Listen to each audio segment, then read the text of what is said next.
கோவிந்தராஜன் பாவை food channel மூலமாக உங்களை சந்திக்கிறதுல மிக்க மகிழ்ச்சி. என்னுடைய சேனலை சப்ஸ்கிரைப் செய்து கொடுத்த எல்லாருக்கும் ரொம்ப ரொம்ப நன்றிங்க. இன்றைக்கி வந்து கார்த்திகை தீபம் திருநாள் நல்வாழ்த்துக்கள்.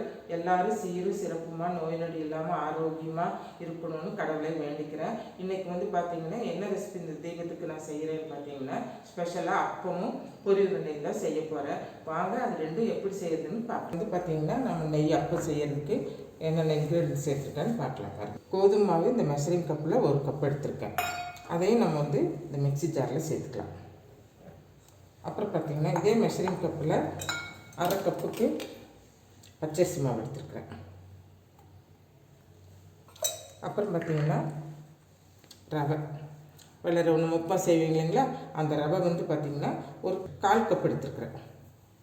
சுகர் பார்த்திங்கன்னா நம்ம 1 கப்பு கோதுமை மாவு எடுத்தோம், நம்ம 1/2 கப்பு சர்க்கரை எடுத்துருக்குறேன். நீங்கள் வந்து நாட்டு சர்க்கரை, வெல்லம் அந்த மாதிரி எது இருந்தாலும் நீங்கள் சேர்த்துக்கலாம். நான் வந்து ஒயிட் சுகர் சேர்க்குறேன். இது கூட சேர்த்துறதுக்கு நம்ம பழம், பூம்பழம் இருந்தால் ஒரு பழம் சேர்த்துக்கலாம், இல்லைனாலும் இந்த மோரிஸ் பழம் நான் சேர்த்துருக்குறேன். ரொம்ப கனிஞ்ச பழம் போட வேண்டியதில்லை, இந்த ஒரு பழம் இதுக்கு சேர்த்துக்கலாங்க. அப்புறம் இது கூட வந்து பார்த்திங்கன்னா நம்ம ஏலக்காய் பொடி ஒரு 1/2 ஸ்பூன் எடுத்துருக்குறேன், அதே இது கூட சேர்த்துக்கலாம். கொஞ்சம் டேஸ்ட்டுக்கு வேண்டி சால்ட்டு வந்து சும்மா 1 பிஞ்சு, அவ்வளோதான். இப்போ வந்து பார்த்திங்கன்னா இது எல்லாமே கொஞ்சம் தண்ணி சேர்த்து இப்போ இது வந்து இட்லி மாவு பார்த்துக்கு அரைச்சிட்டு வந்து பார்க்கலாங்க. நான் மிக்சியில் அரைச்சிட்டு வந்துட்டேன் பாருங்கள், இந்த அளவுக்கு லூஸாக அரைச்சி எடுத்துகிட்டு வந்துருக்குறேன். இப்போ இதில் வந்து பார்த்திங்கன்னா ஒரே 1 பிஞ்சு ஆப்ப சோடா சேர்த்துக்கலாங்க. ஆப்ப சோடா சேர்த்தும்போது இன்னும் கொஞ்சம் சாஃப்டாகவும் இருக்கும், கொஞ்சம் நல்லா உப்பி வரும். ஒரு பிஞ்சு சேர்த்துனா போது, தேவைப்பட்டது சேர்த்துக்கலாம், வேண்டானாலும் அவாய்ட் பண்ணிக்கலாம், ஒன்றும் பிரச்சனை இல்லைங்க. வந்து ஆப்ப சோடா கொஞ்சம் போட்டு ஒரு 5 நிமிஷம் ரெஸ்ட்டில் வச்சிடலாம். ஏன்னா நம்ம வந்து வெள்ளை ரவை சேர்த்துருக்குறோம், அது கொஞ்சம் குறையாக இருக்கும். இருந்தாலும் ஒரு 5 நிமிஷம் ரெஸ்ட்டில் வைக்கும்போது எல்லாமே நல்லா மிக்ஸ் ஆகி நல்லா ஊறி இருக்கும். அதுக்கப்புறம் நம்ம எண்ணெயில் பொரித்து எடுத்துக்கலாம். இப்போ இது மூடி வச்சிடலாம் ஒரு 5 நிமிஷத்துக்கு. பாருங்கள், மாவு வந்து 10 நிமிஷம் நம்ம ரெஸ்ட்டில் விட்டு எடுத்தாச்சு.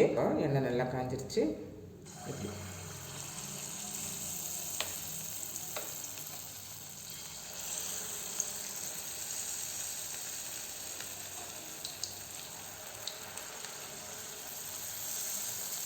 அடுத்து பண்ணுங்க,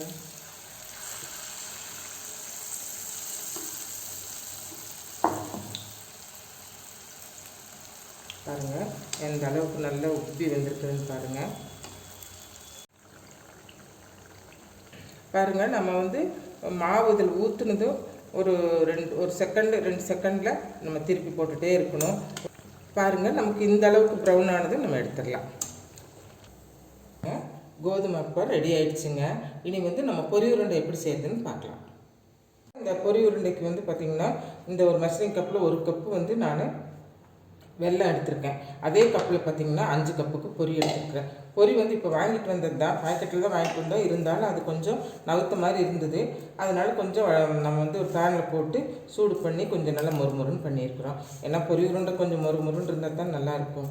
அதனால் இது பண்ணியிருக்கு. இதுக்கு வேறு ஒன்றும் இல்லைங்க, இந்த 2 பொருள் தான். இது கூட வந்து நம்ம ஏலக்காய், சுக்கு பொடி சேர்த்துக்குவோம், அவ்வளோதான். வெல்லம் வந்து பார்த்திங்கன்னா இதில் சேர்த்துக்கலாங்க. சேர்த்துட்டுங்க அடுப்பத்தை வச்சு. ஆனால் இந்த வெல்லம் வந்து பார்த்திங்கன்னா உங்களுக்கு சுத்தமான வெல்லங்கிறதுனால நான் இதை கரைச்சி எடுத்துக்கல, இது டைரெக்டாக இப்படி யூஸ் பண்ண போகிறேன். இப்போ இது கப்பில் 1 கப்பு வந்து நான் வெல்லம் எடுத்ததுனால இதில் ஒரு 1/2 கப்புக்கு நான் தண்ணி சேர்த்துக்கிறேன், அவ்வளோதாங்க. இது நல்லா மெல்ட் ஆகி நமக்கு வந்து நல்ல ஒரு பாகு பார்த்துக்கு வரணும். அது வரைக்கும் நம்ம கலந்துட்டு இருக்கணும். கிட்டத்தட்ட ஒரு 5 நிமிஷம் ஆகுங்க.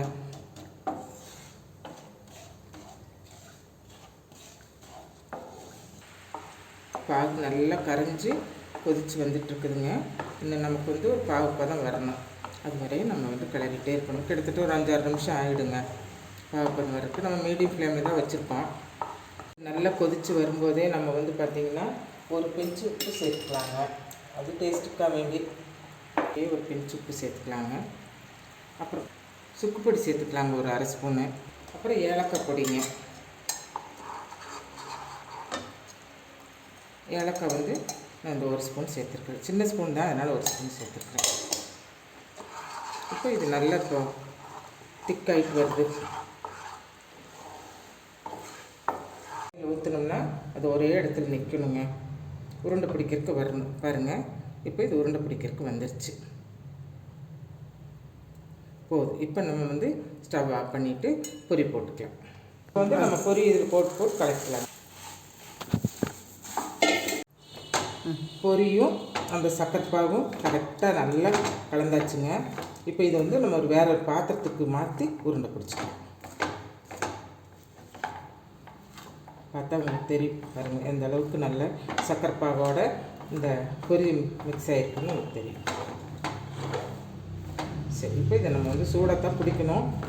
அதுக்கு நம்ம வந்து மாவு கொஞ்சம் பச்சரிசி மாவு இருந்தால் கையில் தேய்ச்சிட்டு பிடிச்சிக்கலாம். இது ஒரு வேறு பாத்திரத்துக்கு மாற்றிக்கலாம். வாங்க இருக்குது. நம்ம இந்த சூடாக இருக்கிறதுக்கு நம்ம என்ன பண்ணலாம், கையில் வந்து ஒரு சிலர் வந்து தண்ணி தொட்டுக்குவாங்க. நான் வந்து அரிசி மாவு தேய்ச்சிக்கிறேன். சூடு கொஞ்சம் கம்மியாக பிடிக்கும். அதனால் போட்டு பாருங்கள், இந்த அளவுக்கு கொஞ்சம் இறுக்கி தான் பிடிக்கணும். நம்ம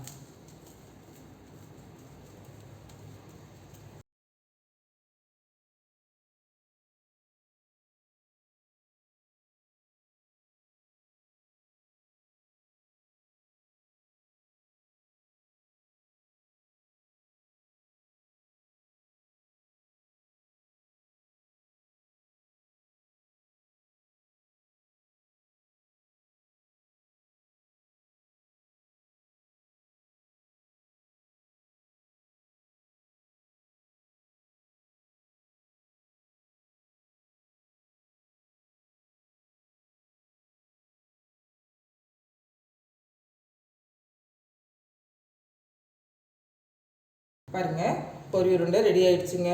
சூப்பராக வந்திருக்குது. அப்போ செஞ்சுட்டோம், நம்ம பொரி உருண்டையை செஞ்சாச்சுங்க. இனி வந்து நம்ம சாமி கும்பிட வேண்டியது தான். கோதுமை அப்பம் ரெடி ஆயிடுச்சு. பொரி உருண்டையும் ரெடி ஆயிடுச்சுங்க. சூப்பராக வந்திருக்குங்க. இந்த கோதுமை அப்பம் பார்த்தீங்கன்னா ரொம்ப நல்லா இருக்குங்க சாப்பிட்றதுக்கு. இன்றைக்கி விட நாளைக்கு வச்சு சாப்பிட்டா இனி ரொம்ப நல்லாயிருக்கும். பொரி உருண்டை அப்படி தாங்க. பொரி உருண்டைக்கு வந்து பாகுப்பதம் தான் முக்கியங்க. பாகு ரொம்ப இறுகிடுச்சுன்னு வச்சுக்கோங்களேன், பொரி போட்டதுமே பொரி வந்து ரொம்ப கெட்டியாகி ஹார்டாயிரும். அது கடித்து சாப்பிட்றது கொஞ்சம் கஷ்டமாக இருக்கும். அந்த பாகுப்பதம் வந்து நம்ம தண்ணியில் விட்ட உடனே அது கெட்டியாகுது பார்த்தீங்களா, அப்போவே நம்ம ஸ்டவ்வை மஸ்ட்டு ஆஃப் பண்ணிவிட்டு அப்புறம் பொரி போட்டிங்கன்னா கரெக்டாக இருக்குங்க. இதே மாதிரி நீங்களும் வீட்டில் ட்ரை பண்ணி பாருங்கள். ட்ரை பண்ணி பார்த்துட்டு இந்த வீடியோ பிடிச்சிருந்ததுன்னா இந்த வீடியோக்கு ஒரு லைக் பண்ணுங்கள், ஷேர் பண்ணுங்கள், கமெண்ட் பண்ணுங்கள், சப்ஸ்கிரைப் பண்ண மறந்துடாதீங்க. நீங்கள் சப்ஸ்கிரைப் பண்ணுறது தான் எங்களுடைய வளர்ச்சிக்கு ரொம்ப ரொம்ப முக்கியம். மீண்டும் ஒரு புதிய வீடியோவில் சந்திப்போம். நன்றி, வணக்கம்.